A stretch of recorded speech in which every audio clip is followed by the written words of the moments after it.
কোটানা মেধা, সবাই বলছিল মেধা মেধা। আমরাও সেই মেধার পক্ষে অবস্থান নিয়েছিলাম।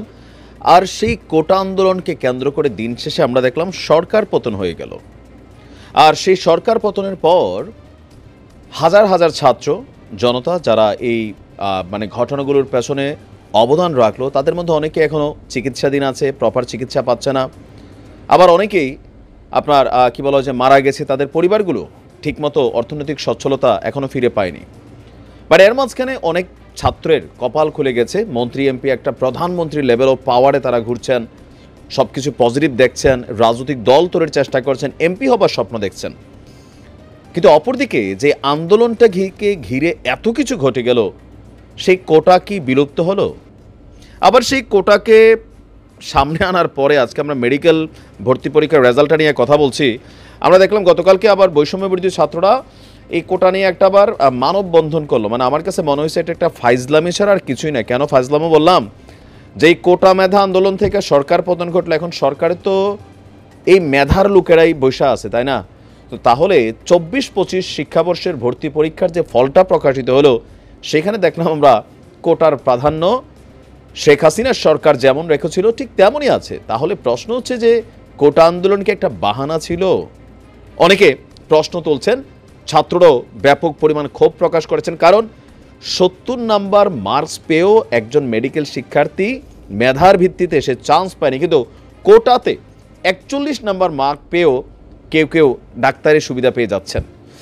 দর্শক, দেশের সরকারি বেসরকারি মেডিকেল কলেজের আজকে গতকালকে সম্ভবত রেজাল্টটা প্রকাশ করা হয়েছে। সেখানে আমরা দেখছি যে পাশের হার 45.62%। অংশগ্রহণ করেছিল 1,31,729 জন পরীক্ষার্থী। মোট 60,095 জন ভর্তি পরীক্ষায় উত্তীর্ণ হয়েছেন।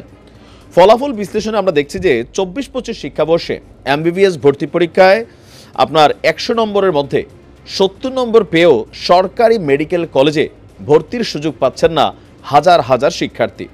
অন্যদিকে ভর্তি পরীক্ষায় 41 থেকে 46 নম্বর পেয়েও আপনার 2.5 শতাধিক বিভিন্ন শিক্ষার্থী তারা বিভিন্ন মেডিকেল কলেজে ভর্তির সুযোগ পেতে যাচ্ছেন। মূলত মুক্তিযোদ্ধা কোটা সহ বিভিন্ন কোটা সংরক্ষণের কারণে অনেক বেশি নাম্বার পেয়েও বিপুল সংখ্যক শিক্ষার্থী সরকারি মেডিকেল কলেজে ভর্তির সুযোগ পাবেন না।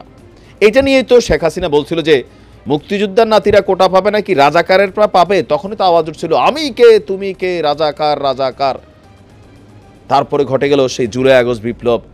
তারপরে আমরা দেখছি যে এই ছাত্রদের ইস্যুগুলা কোথায় গেল, কেন এখনো সেই কোটার সুবিধাই রয়ে গেল? তাহলে মেধাওয়ালারা যারা রাস্তায় নামলো, মারা গেল, আহত হয়ে আছে জনতা, তো এরা কি ভাই সবাই মূলা পাইলো? কারণ কি আমি এটা টলারেট করার সুযোগ নেই। এই কারণেই এই মুহূর্তে সরকারের প্রত্যেকটা সেক্টরে এই মেধার সরকার বৈশা আছে।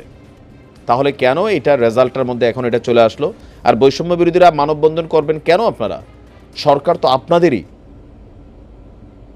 আমরা দেখছি যে আপনার স্বাস্থ্য শিক্ষা অধিদপ্তর বলছে দেশের 57টি সরকারি মেডিকেল কলেজে মোট 5,380টি আসনের মধ্যে মুক্তিযোদ্ধার পুত্রকন্যা নাতিনাতনিদের জন্য 269টি এবং পশ্চাৎপদ জনগোষ্ঠীর জন্য 39টি আসন সংরক্ষিত। সাধারণ আসনের মধ্যে বিভিন্ন বিভাগের জন্য নির্দিষ্ট সংখ্যক কোটা রয়েছে।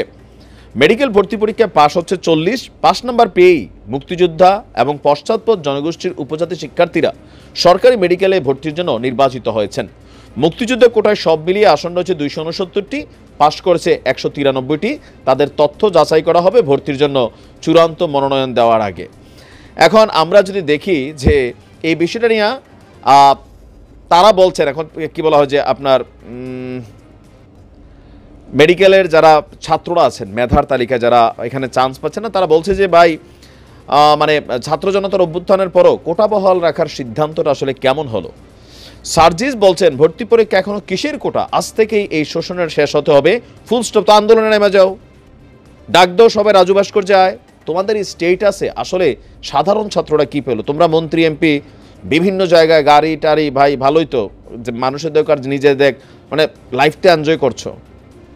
এখন যে মেধার জন্য এত কিছু হইলো, তো সেই মেধার মূল্যায়নটা কোথায় রইল? কোটার সুবিধাটা কেন রয়ে গেল? তোমরা এটা নিয়ে কি ভূমিকা রাখছো সরকারের মধ্যে? তোমরা তো দেখছি ভাই সারা বাংলাদেশে রাজনৈতিক দল গঠনের উদ্দেশ্যে দৌড়াচ্ছ। টিম তৈরি করতেছো, এমপি হওয়ার স্বপ্ন দেখতেছো, ইঙ্গিত দিচ্ছ, ইশারা দিচ্ছ, কিন্তু যেটা হওয়ার দরকার ছিল সেটা কেন হলো না? এটার জবাবদিহিতায় এই সমন্বয়কদেরকেই করতে হবে, সরকারকে না। কেন সরকারকে তারা নিয়োগ দিছে, সো যারা মালিক, এখন মালিকরা কেন এটা সম্পর্কে অসচেতন? আমি বলছি যে ছাত্ররা, এই যে সমন্বয়করা, তারা এখন আর ছাত্র নাই কেউ, তো ছাত্রদের প্রতি ফিলিংসটা তাদের কতটুকু থাকবে সেটাও জানি না। তো তারা কিন্তু আসলে যত দিন যাচ্ছে ততই মানুষের কাছে সমন্বয়ক শব্দটাও নেগেটিভিটিতে পরিণত হচ্ছে। ছাত্রদের মধ্যে যে ঐক্য ছিল সেটা বিভাজিত হয়ে গেছে। আর আজকের এই রেজাল্টের পরে হাজার হাজার পোলাপাইন তারা কিন্তু খেইপা আছে, সমালোচনা চলছে ফেসবুকে। আমরা দেখতে চাই এটার ব্যাপারে কী সিদ্ধান্ত হয়। ভালো থাকবে।